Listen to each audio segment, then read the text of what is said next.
got so motherfucking design on right now. Bring it down, bring it down, bring it down. I got 3 old thoughts on the block. Assalamualaikum warahmatullahi wabarakatuh. Bismillahirrahmanirrahim. Alhamdulillahirabbil alamin. Wabihi nasta'in wa ala umuri dunya. Wassalatu wassalamu ala asyrofil anbiya'i wal mursalin sayyidina wa maulana Muhammadin. Bismillahirrahmanirrahim. Kami dari kelompok 6 yang beranggotakan Munifatuz Zahra, Nur Maghfirah Maulidina, Sabna Syafiratun Nisa, Suratul Musa'adah, dan saya sendiri Muhammad Sholihul Anwar akan membahas tentang prinsip-prinsip pembelajaran akidah akhlak. Yang pertama, kita akan bahas tentang pengertian pembelajaran. Secara umum, istilah belajar dimaknai sebagai suatu kegiatan yang mengakibatkan terjadinya perubahan tingkah laku dalam diri seseorang. Jika seseorang itu berubah, jadi dia berarti belajar, seperti itu. Dengan pengertian demikian, maka pembelajaran dapat dimaknai sebagai suatu kegiatan yang dilakukan oleh guru dengan sedemikian rupa sehingga tingkah laku peserta didik berubah ke arah yang lebih baik. Jadi pembelajaran adalah proses untuk membantu peserta didik agar dapat belajar dengan baik. Setelah itu, pembelajaran merupakan suatu konsep dari dua dimensi kegiatan atau belajar dan mengajar yang harus direncanakan dan harus diaktualisasikan serta diarahkan pada pencapaian tujuan atau penguasaan sejumlah kompetensi dan indikator sebagai gambaran hasil belajar. Yang selanjutnya kita akan membahas tentang pengertian akidah akhlak. Bagi teman-teman pasti sudah tidak asing tentang akidah dan akhlak. Yang pertama kita bahas yakni akidah. Akidah secara etimologis. Kata akidah berasal dari bahasa Arab yakni akidah. Berakar dari kata aqada yaqidu, aqdan aqidatan. Aqdan berarti simpul atau ikatan, perjanjian, dan kokoh. Setelah terbentuk menjadi akidah berarti keyakinan. Relevansi antara kata aqdan dan akidah adalah keyakinan itu tersimpul dengan kokoh di dalam hati, bersifat mengikat dan mengandung perjanjian. Dari ketiga kata tadi, secara sederhana dapat dipahami bahwa akidah adalah suatu yang dipegang teguh dan terhujam kuat di dalam lubuk jiwa, seperti halnya keyakinan manusia akan adanya Sang Pencipta, keyakinan akan ilmu kekuasaannya, keyakinan manusia akan kewajiban dan ketaatan kepadanya. Secara terminologis ada dua pendapat di sini. Yang pertama pendapat dari Hasan Al-Banna, akidah adalah beberapa perkara yang wajib diyakini kebenarannya oleh hati manusia, mendatangkan ketentraman jiwa menjadi keyakinan yang tidak bercampur sedikit pun dengan keraguan. Selanjutnya menurut Syekh Abu Bakar Al-Jaziri, akidah adalah kumpulan dari hukum-hukum kebenaran yang jelas yang dapat diterima oleh akal, pendengaran, dan perasaan yang diyakini oleh hati manusia dan dipujinya. Dipastikan kebenaran yang ditetapkan kesalehannya dan tidak melihat ada yang menyalahinya, dan bahwa itu benar serta berlaku selamanya. Selanjutnya kita akan bahas tentang akhlak secara etimologis. Kata akhlak secara etimologi berasal dari bahasa Arab.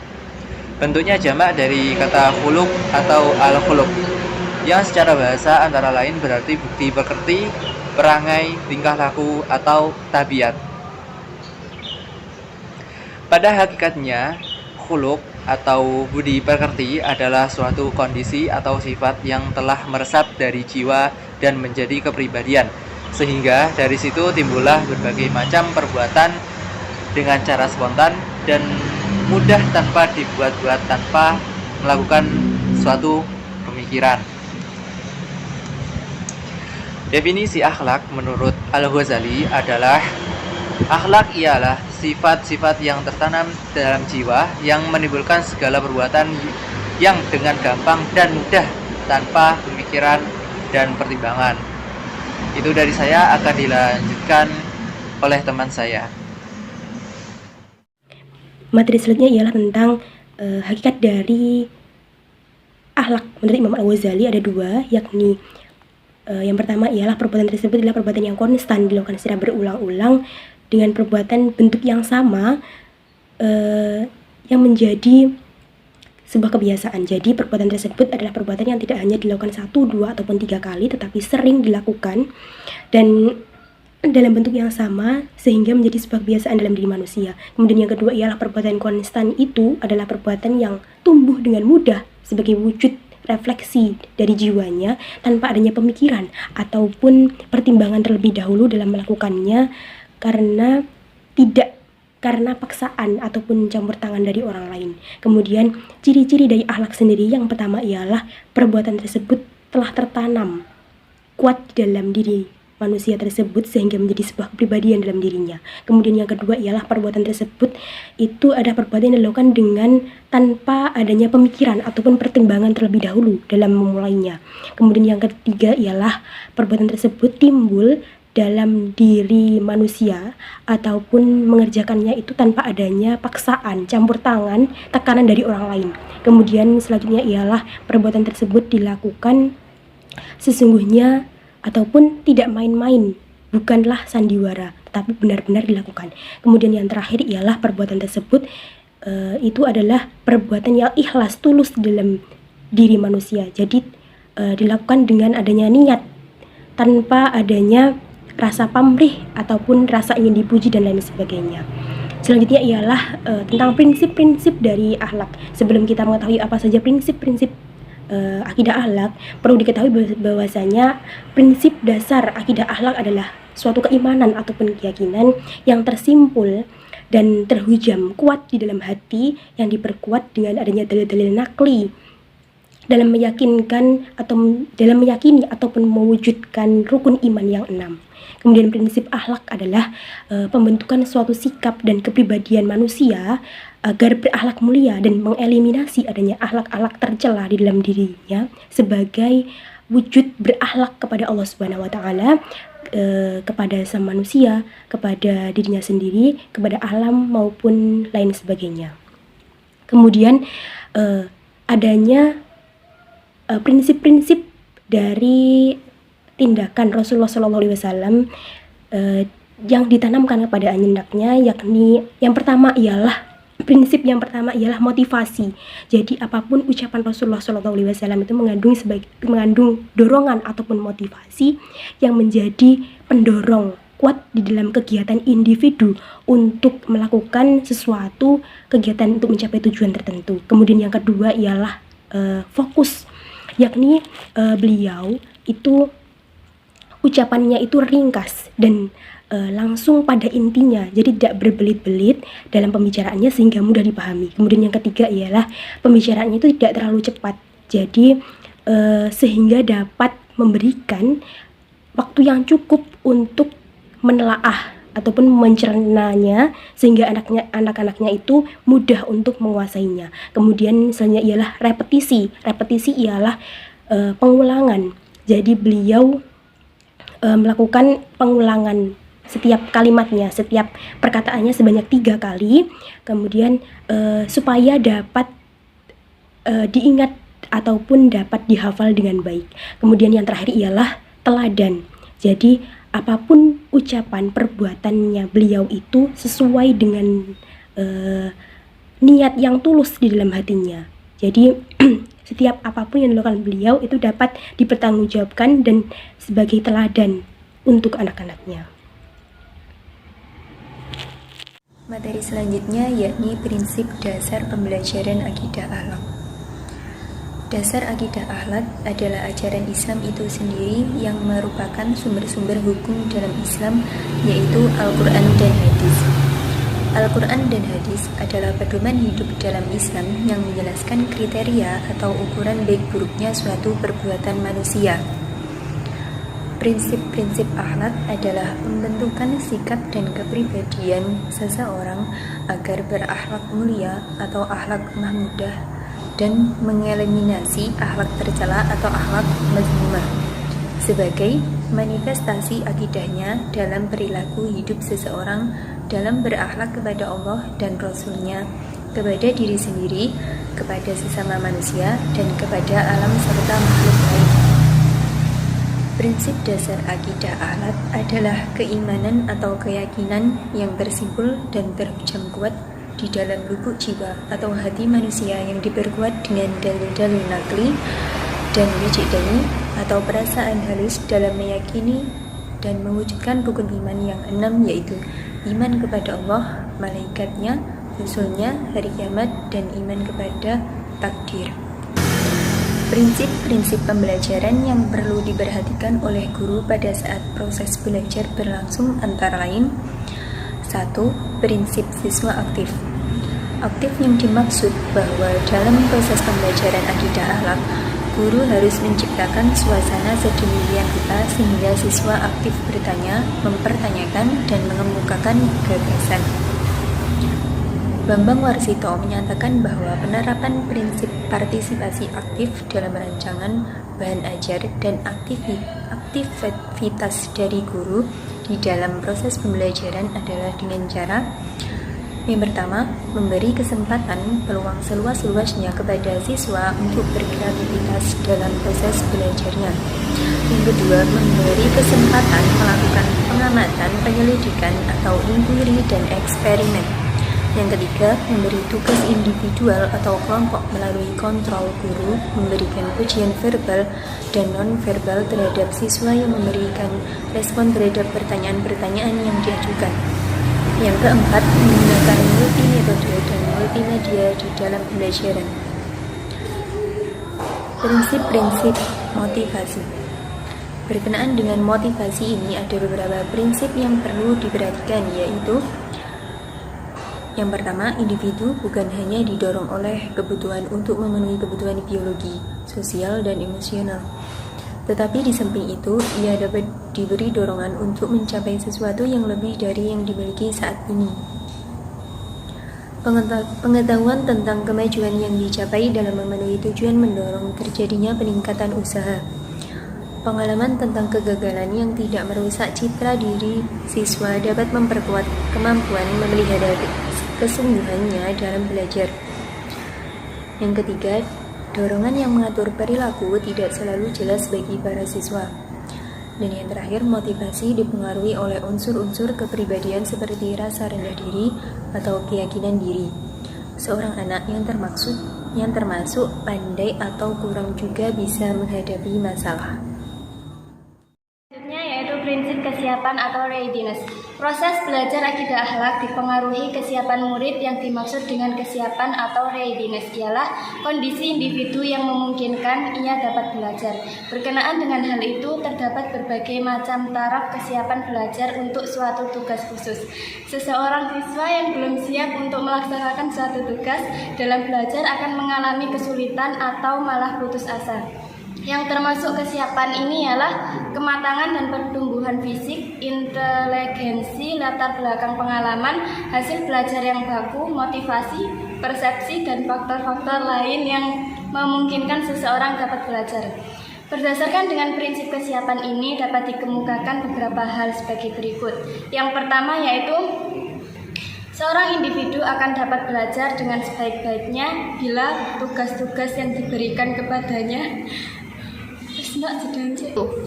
Berdasarkan dengan prinsip kesiapan ini dapat dikemukakan beberapa hal sebagai berikut. Yang pertama yaitu seorang individu akan dapat belajar dengan sebaik-baiknya bila tugas-tugas yang diberikan kepadanya erat hubungannya dengan kemampuan, minat, dan latar belakangnya. Yang kedua, kesiapan untuk belajar harus dikaji bahkan diduga. Hal ini mengandung arti bila seseorang guru ingin mendapat gambaran kesiapan muridnya untuk mempelajari sesuatu, ia harus melakukan pengetesan kesiapan. Yang ketiga, Jika seseorang individu kurang memiliki kesiapan untuk sesuatu tugas, kemudian tugas itu seyogianya ditunda sampai dapat dikembangkannya kesiapan itu, atau guru sengaja menata tugas itu sesuai dengan kesiapan siswa. Yang keempat, kesiapan untuk belajar mencerminkan jenis dan taraf kesiapan. Misalnya, 2 orang siswa yang memiliki kecerdasan yang sama itu mungkin amat berbeda dalam pola kemampuan mentalnya. Yang terakhir, bahan-bahan. Kegiatan dan tugas seyogianya divariasikan sesuai dengan faktor kesiapan kognitif, afektif, dan psikomotorik dari berbagai individu. Selanjutnya, prinsip persepsi. Seseorang itu cenderung untuk percaya sesuai dengan bagaimana ia memahami situasi dan kondisi saat ini. Persepsi adalah interpretasi tentang situasi yang hidup. Setiap individu melihat dunia dengan caranya sendiri yang berbeda dari yang lain. Persepsi ini mempengaruhi perilaku individu. Seseorang guru akan dapat memahami muridnya lebih baik bila ia peka terhadap bagaimana cara seseorang melihat suatu situasi tertentu. Nah, berkenaan dengan persepsi ini, itu ada beberapa hal penting yang harus kita perhatikan. Yang pertama yaitu setiap pelajar melihat dunia itu berbeda satu dari yang lainnya, karena setiap pelajar memiliki lingkungan yang berbeda. Semua siswa tidak dapat melihat lingkungan yang sama dengan cara yang sama. Yang kedua, seseorang menafsirkan lingkungan sesuai dengan tujuan, sikap, alasan, pengalaman, kesehatan, perasaan, dan kemampuannya. Yang ketiga, cara bagaimana seseorang melihat dirinya berpengaruh terhadap perilakunya. Seorang pelajar cenderung bertindak sesuai dengan cara ia melihat dirinya sendiri. Yang keempat, para pelajar dapat dibantu dengan cara memberi kesempatan menilai dirinya sendiri. Guru dapat menjadi contoh hidup. Perilaku yang baik bergantung pada persepsi yang cermat dan nyata mengenai suatu situasi. Guru dan pihak lain dapat membantu pelajar menilai persepsinya. Yang kelima, persepsi dapat berlanjut dengan memberi para pelajar pandangan bagaimana hal itu dapat dilihat. Kemudian, kecermatan persepsi harus sering dicek. Diskusi kelompok dapat dijadikan sarana untuk mengklasifikasi persepsi mereka. Yang terakhir, tingkat perkembangan dan pertumbuhan para pelajar akan mempengaruhi pandangannya terhadap dirinya. Kemudian, prinsip tujuan. Tujuan akidah akhlak harus tergambar jelas dalam pikiran dan diterima oleh para pelajar pada saat proses belajar terjadi. Tujuan ialah sasaran khusus yang hendak dicapai oleh seseorang, dan mengenai tujuan ini ada beberapa hal yang perlu diperhatikan. Yang pertama yaitu tujuan seyogianya mewadahi kemampuan yang harus dicapai. Yang kedua, dalam menetapkan tujuan, seyogianya mempertimbangkan kebutuhan individu dan masyarakat. Yang ketiga, pelajar akan dapat menerima tujuan yang dirasakan akan dapat memenuhi kebutuhannya. Kemudian yang keempat yaitu tujuan guru dan murid seyogianya sesuai aturan-aturan atau ukuran-ukuran yang ditetapkan oleh masyarakat dan pemerintah, biasanya akan mempengaruhi perilaku tersebut. Yang kelima, tingkat keterlibatan para pelajar secara aktif mempengaruhi tujuan yang dijalankan dan yang dapat ia capai. Kemudian, perasaan pelajar mengenai manfaat dan kemampuannya dapat mempengaruhi perilaku. Jika ia gagal mencapai tujuan, ia akan merasa rendah diri atau prestasinya menurun. Yang terakhir, tujuan harus ditetapkan dalam rangka memenuhi tujuan yang tampak untuk para pelajar. Karena guru harus dapat merumuskan tujuan dengan jelas dan dapat diterima para pelajar. Kemudian, prinsip transfer dan retensi belajar.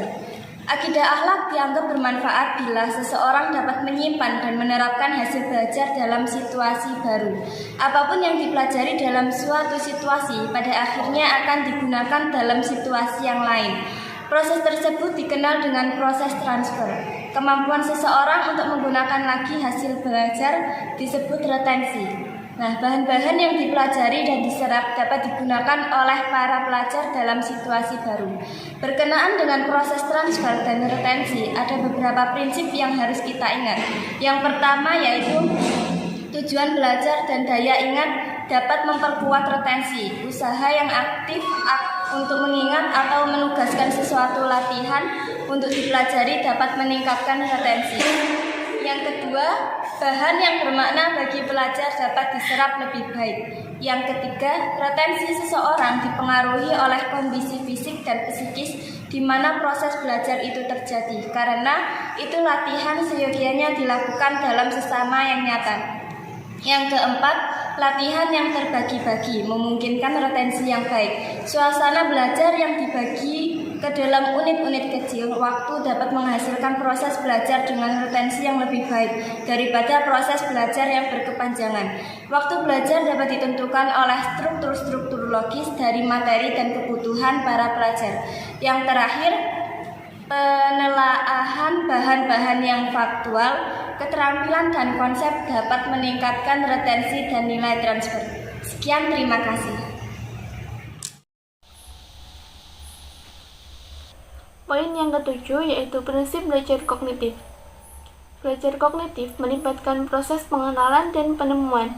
Belajar kognitif mencakup asosiasi antar unsur, pembentukan konsep, penemuan masalah, dan keterampilan memecahkan masalah yang selanjutnya membentuk perilaku baru, berpikir, menalar, menilai, dan berimajinasi.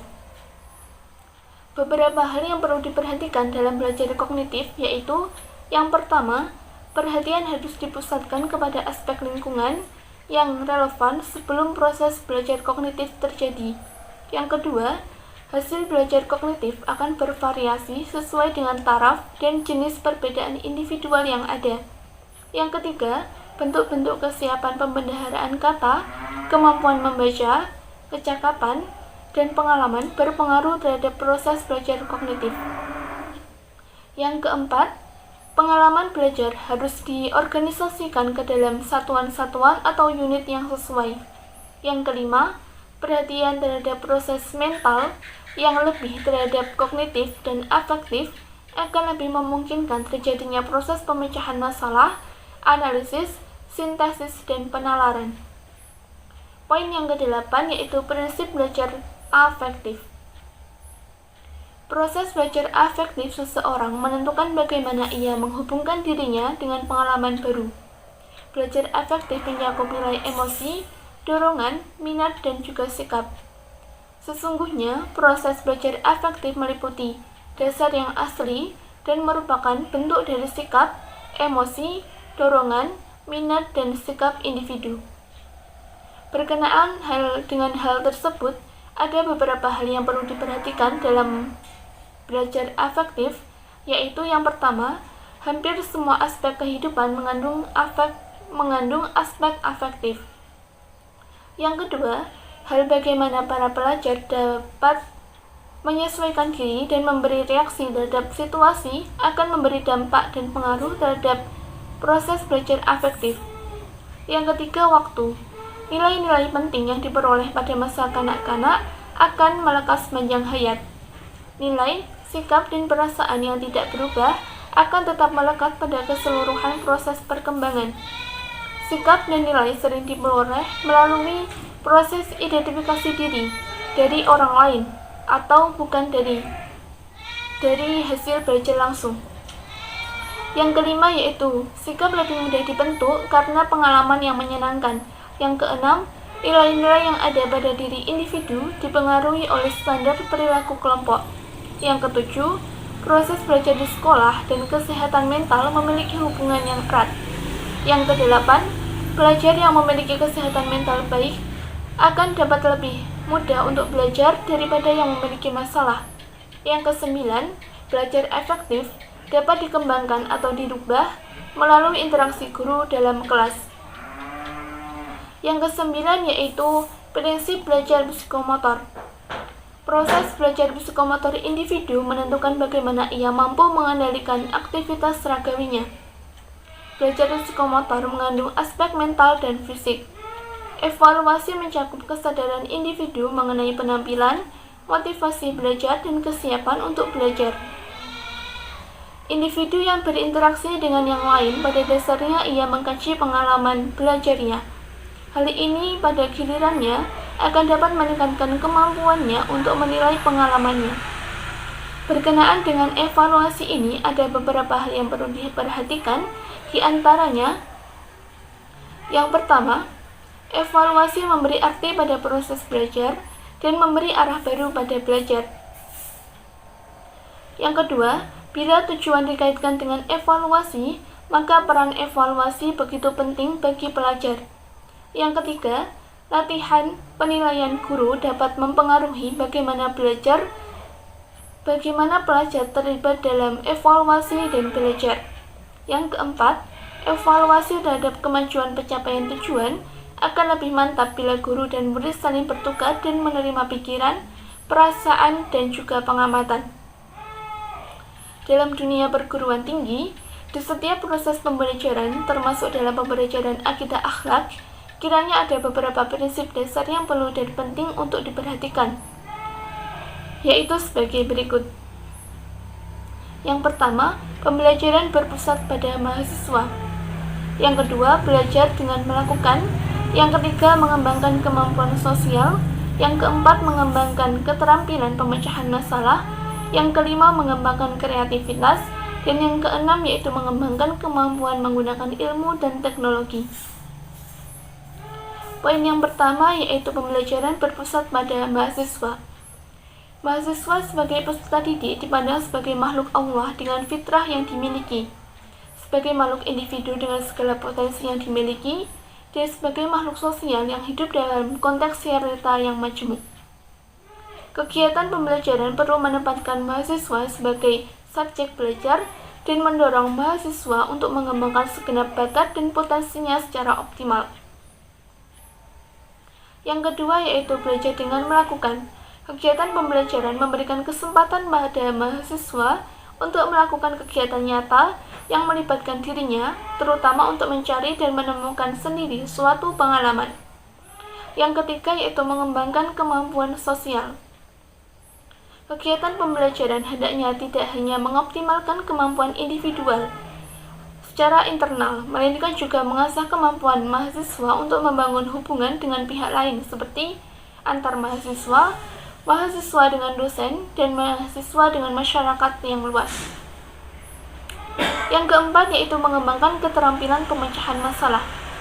Tolak ukur belajar mahasiswa banyak ditentukan oleh kemampuannya memecahkan masalah. Karena itu, dalam proses pembelajaran perlu diciptakan situasi yang menantang kepada pemecahan masalah agar mahasiswa peka terhadap masalah.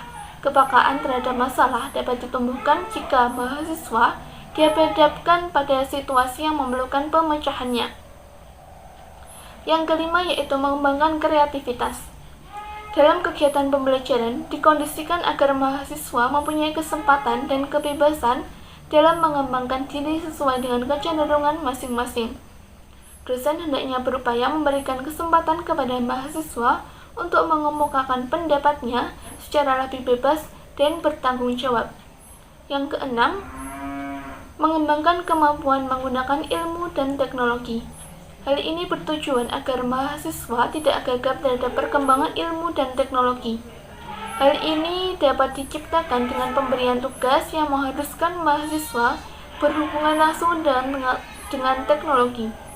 Misalnya membuat laporan tentang materi tertentu dari media televisi, radio, maupun internet. Oke, kesimpulan pada pembahasan kali ini. Yang pertama, akidah adalah ilmu yang mengkaji persoalan-persoalan dan eksistensi Allah. Sedangkan akhlak ialah sifat-sifat yang tertanam dalam jiwa.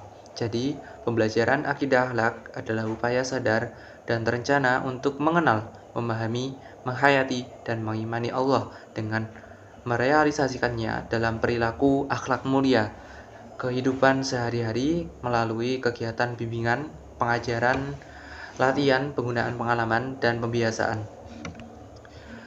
Yang kedua, pembelajaran pada hakikatnya adalah proses interaksi antara peserta didik dengan lingkungan. Pembelajaran merupakan bantuan yang diberikan pendidik agar dapat pemoralan ilmu dan pengetahuan, penguasaan kemahiran dan tabiat peserta, serta pembentukan sikap dan kepercayaan pada peserta didik. Dengan kata lain, pembelajaran adalah proses untuk membantu peserta didik agar dapat belajar dengan baik.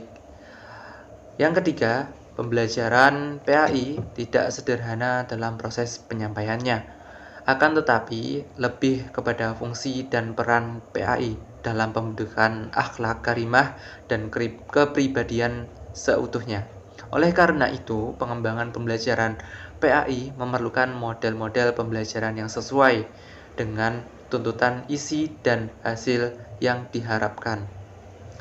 Yang keempat, dasar akidah akhlak adalah ajaran Islam itu sendiri, yaitu Al-Quran dan hadis, yang dijadikan pedoman hidup dalam Islam.